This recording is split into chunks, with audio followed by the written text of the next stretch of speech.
here's the video. I'm gonna attempt to try to draw these two objects, okay? So what you wanna do is you first want to just look at the basics, okay? And that is just starting with what you see, okay? Lightly, I know you can hardly barely see that, okay? So just with the basics, it's really not even symmetrical right now. I'm just trying to get something on paper, trying to just look at shapes, okay? And I'm using photo paper, so I don't have a lot of room on this, so it's a little bit smaller. So anyway, so what you want to do is just try and figure out where things are placed on the objects, okay? So I hope this is making sense, okay? So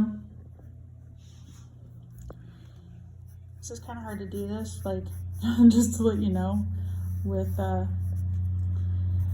drawing this and holding it at the same time. So what I'm looking at is like where in relationship this is to this object, okay? So it's really close to where that liquid is, all right? So I'm just gonna, now remember what we talked about. You can draw a line because it might be easier to draw something that is, what's the word, symmetrical, okay? So drawing that line down the center, it kind of helps me to keep that, you know, those lines, okay? Also, what I'm looking at is where in relationship that is to this mug, okay? So it is behind it, but then at the same time, it kind of comes out about right here.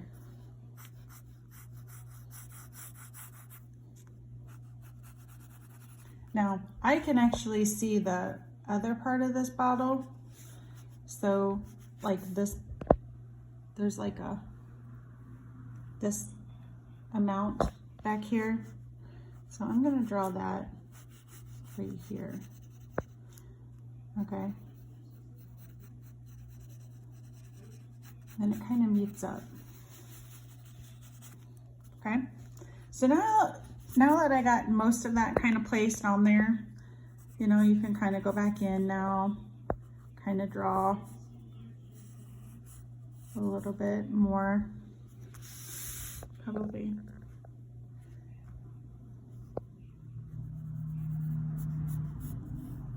There's the lid. Okay.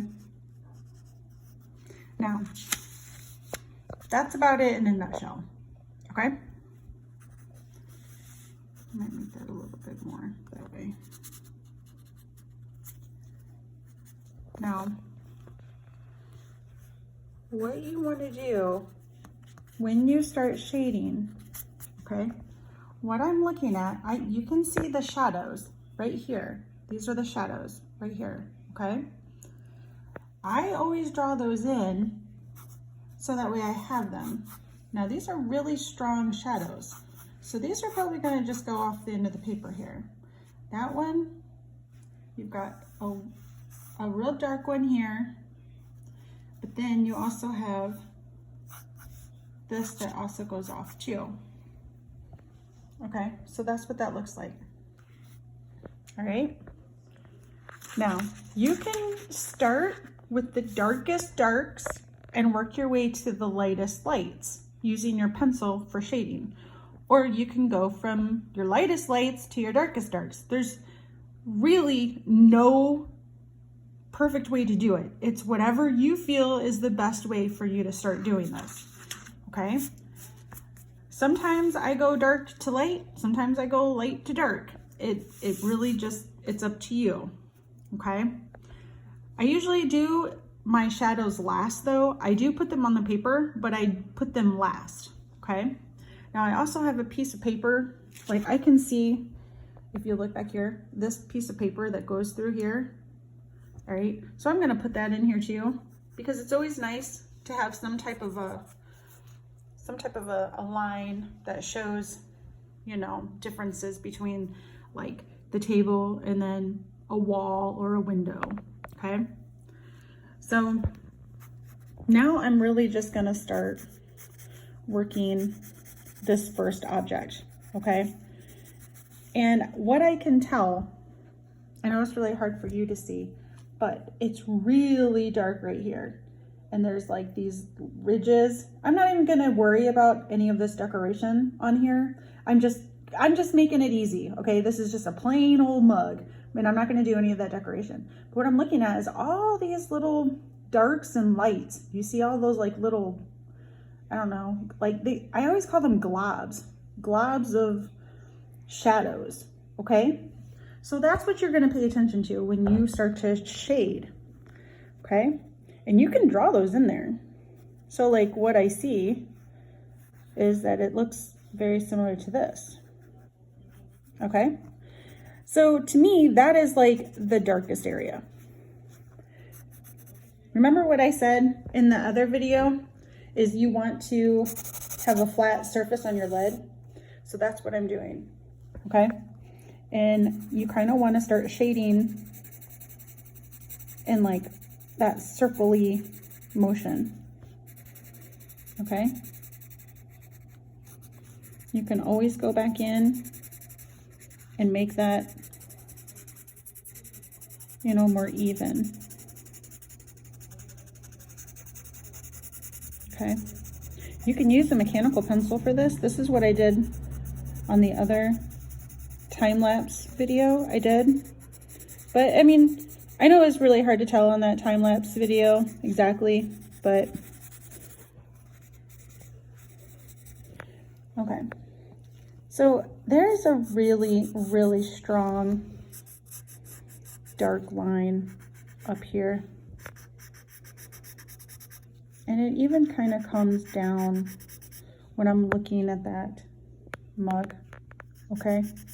And you also, I mean, I don't know if you're drawing out of your mind. You should be looking at objects when you're drawing. You should have that reference, okay? So keep your items out and always look at them, okay? Now remember, I've got on that over here, I even got more of a blob here, and I've got another blob going down, okay? So I'm doing the darkest darks, okay? So you're just gonna shade your darkest darks. You may have to sharpen your pencil more than once. I'm glad you guys took your pencils and pencil sharpeners home. It took me forever to find mine. Okay. So also too, if you notice, my hand is like smearing that. You can put a piece of paper over top of that so you don't smear. Okay. So now you're really gonna just try and get more detailed with your drawing. I know that there's a shadow under here, so I'm going to leave that dark. Now the hard part is trying to figure out what's super light, what's a medium, and what's dark. That's the hardest, okay? But what I can tell you is I can see that the light is coming in here, which is, this is going to be my lightest. So working from this side of my mug over to here, I'm gonna go super dark to super light, working my way across, okay? Because I see this highlight right here, which is way lighter than it is over here. Now, you can squint your eyes and you can probably see it better, okay? So then what you do is, keeping with this, I'm gonna erase some of that where my finger smeared, okay? So keeping with this, remember, you want that flat lid, okay? I'm just working my way across from super dark to super light, okay?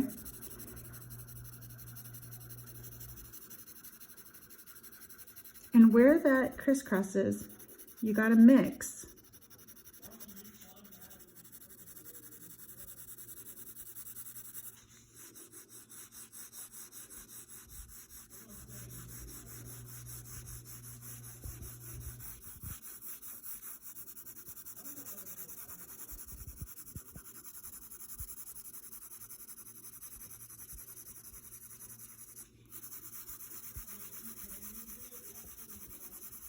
Okay, so you can see where some of those lines mix. Okay, that's where that swirl comes in. And your shading sticks, you can use your shading sticks for that too. Kind of blend it. I don't have my shading sticks, so if you don't like these ridges, I call these ridges because you can see the difference between from here to here to here to here, okay? Your shading sticks will help with that. So it's sort of blending. I don't typically like to use shading sticks. It's just me personally, just because I feel like if you want to get a really, really good at drawing, you just use your pencils. Now, I'm not saying it's, you know, against the rules or the law to use your shading stick. I'm not saying that, but I think sometimes practicing without it helps. It does help to get into the smaller, finer areas with your shading stick, which is nice. Okay. The hardest part is just blending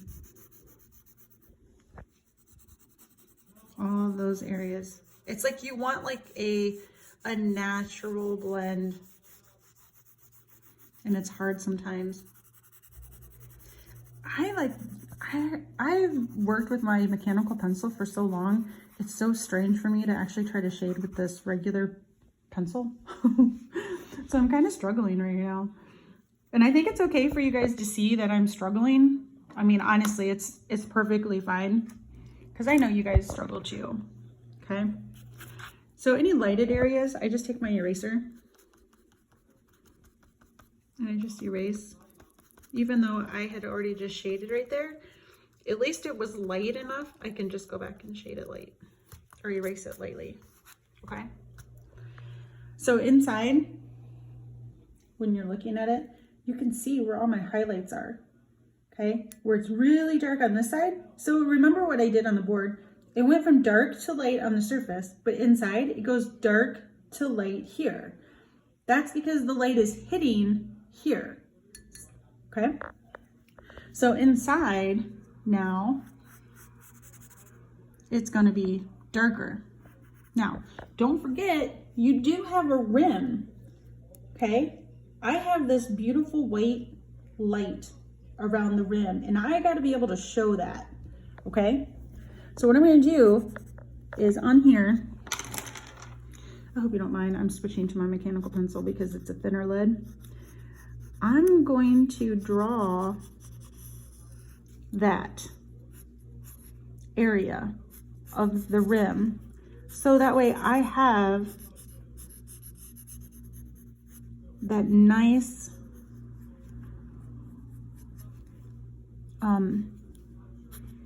highlight. Plus it's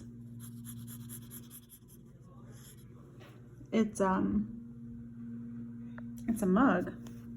It does have a rim, okay?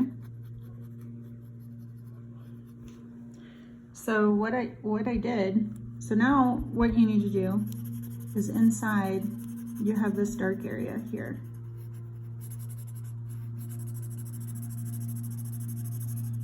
Okay.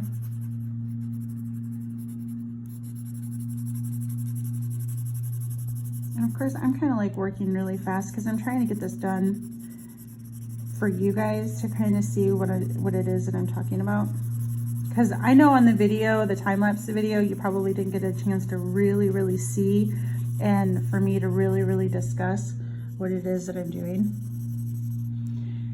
So again, I'm looking, this is what I see. So it's going from dark to light, okay? So it's like I'm working backwards from what I did here, okay?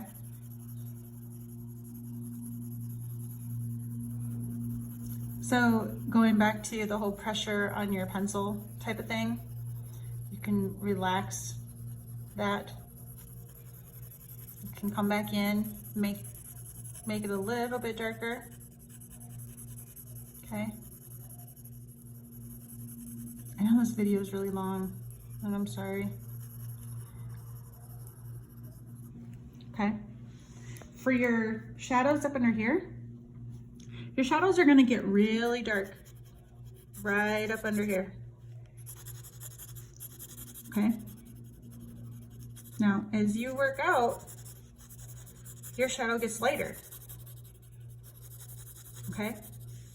Maybe you could work your ebony pencil or I'm trying to think,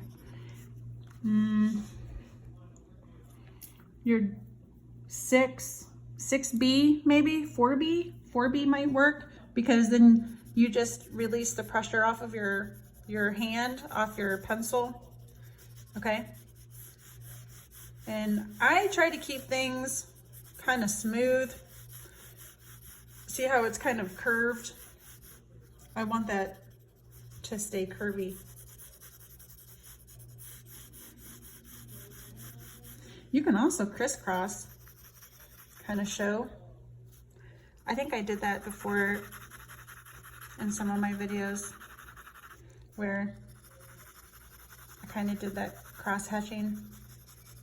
But you got to make it look neat though. That's the hard part, because like right now, it just looks like scribble scrabble. Okay, so you just go back in, kind of rework those areas lightly, okay?